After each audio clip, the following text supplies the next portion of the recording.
22 নম্বর এপিসোডে আপনারা দেখতে পারবেন অহনাকে বাজেভাবে ভাসিয়ে দিল তার কাকিমণি ও পিসিমা, আর অন্যদিকে অহনার কাছ থেকে ফোন কেড়ে নিল তার শাশুড়ি মা। একদম বাপের বাড়ির লোকের সঙ্গে যোগাযোগ বন্ধ। তো বন্ধুরা, বিস্তারিত জানাবো, ভিডিওটি শেষ পর্যন্ত দেখবেন আর অবশ্যই আমাদের ভিডিওতে একটি লাইক দিবেন। আর কে কোথা থেকে দেখছেন অবশ্যই কমেন্ট করে জানাবেন। তো চলুন শুরু করা যাক। অর্জুনের মা অহনাকে বলে, আজকে আমাদের বাসায় অনেক মেহমান আসবে এবং 5 জন পুরোহিত মশাই আসবে, তাদের সকলের রান্না তোমাকে একাই করতে হবে। অহনা এই কথা শোনার পর থেকে টেনশনে পড়ে যায়, আমি তো কখনো এতগুলো মানুষের রান্না করিনি। যদিও বা অহনা রান্না করেছে, কিন্তু এতগুলো লোকের রান্না কখনোই করেনি। তো অহনা একটু ঘাবড়িয়ে যায় এবং রান্নাঘরে সে নিজের হাতের মোবাইল ফোনটি দিয়ে রেসিপি দেখে দেখে রান্না করছিল। ঠিক সেই সময় গিয়ে উপস্থিত তার শাশুড়ি মা। সে বলে, তুমি ফোন চালাতে চালাতে রান্না করছো, না জানি আজকে রান্নার কি 12টা বাজাবে, আমাদের মান সম্মান থাকবে কিনা, ফোনটা আমাকে দিয়ে দাও। তখন অহনা বলে যে এই ফোন দিয়ে আমি আমার মায়ের সঙ্গে যোগাযোগ করি। তখন অহনার শাশুড়ি মা বলে, এই বাড়িতে থাকতে হলে কোনো ফোন চালানো যাবে না, এই বাড়ির কোনো মেয়ে বউরা ফোন চালায় না, অতএব ফোনটি তুমি আমাকে দিয়ে দাও। তখন অহনা ফোনটি তার শাশুড়ি মাকে দিয়ে দেয়। অন্যদিকে পুরোহিত মশাইরা সবাই চলে আসে, আর সেখানে অহনার শাশুড়ি মা বলে যে তুমি এখানে খাবার পরিবেশন করো। তখন অহনা যখন খাবার পরিবেশন করতে যায়, অহনা খাবার পরিবেশন করা শুরু করে দেয়। আর যখন পুরোহিত মশাইরা খেতে ধরে, খাওয়ার সময় খাবার মুখে দিতেই খাবার থুতু করে ফেলে দেয়, আর সবাই আচমকা চমকে যায় এটা দেখে। তখন পল্টু বলে, এটা কোনো রান্না হলো? এতগুলো লবণ কি কেউ খাবারের মধ্যে দেয়? আমি আগেই বলেছিলাম এই মেয়ে এই সংসারের যোগ্য নয়। সবাইকে কি এই সংসারের বউ করলে কি হবে নাকি?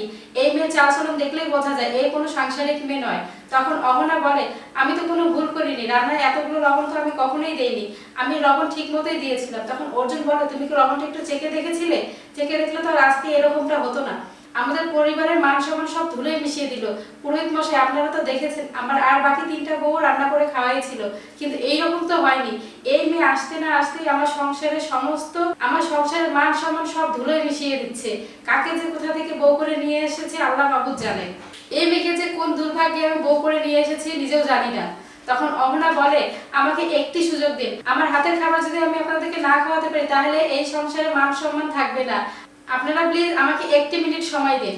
তখন অর্জুনের মা বলে, তুমি 1 মিনিটে কি করতে পারবে, তুমি যা করার করেই ফেলেছো। তখন অহনা বলে যে প্লিজ আমাকে 1 মিনিট সময় দিন।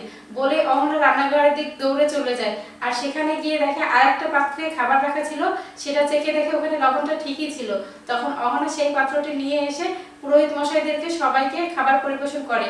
তখন পুরোহিত মশাইরা খাবার খেয়ে বাহবা দেয় আর বলে যে এ তো অমৃত খাচ্ছি, এত সুস্বাদু খাবারের। তখন অহনার শাশুড়ি মা বলে, ফোন চালাতে চালাতে রান্না করেছিলে তো, তাই কোথায় লবণ কম হয়েছে বেশি হয়েছে বুঝতে পারোনি। তখন অহনা বলে, আমি একই পাত্রে রান্না করেছিলাম, একই পাতিলে রান্না করার পর খাবারটি আমি আলাদা আলাদা পাত্রে রেখেছিলাম। তখন অর্জুন বুঝতে পারে যে এটা কারো ষড়যন্ত্র ছিল। তো বন্ধুরা, আমাদের এই ভিডিওটি কেমন লাগলো অবশ্যই একটি কমেন্ট করে জানাবেন আর অবশ্যই লাইক দিবেন। আর আমাদের নিয়মিত দর্শকগুলো অবশ্যই আশা করছি সবাই আমাদের পাশে থাকবেন আর পরবর্তী ভিডিওর জন্য অপেক্ষা করবেন। আজকের মতো এ পর্যন্তই, ধন্যবাদ সবাইকে।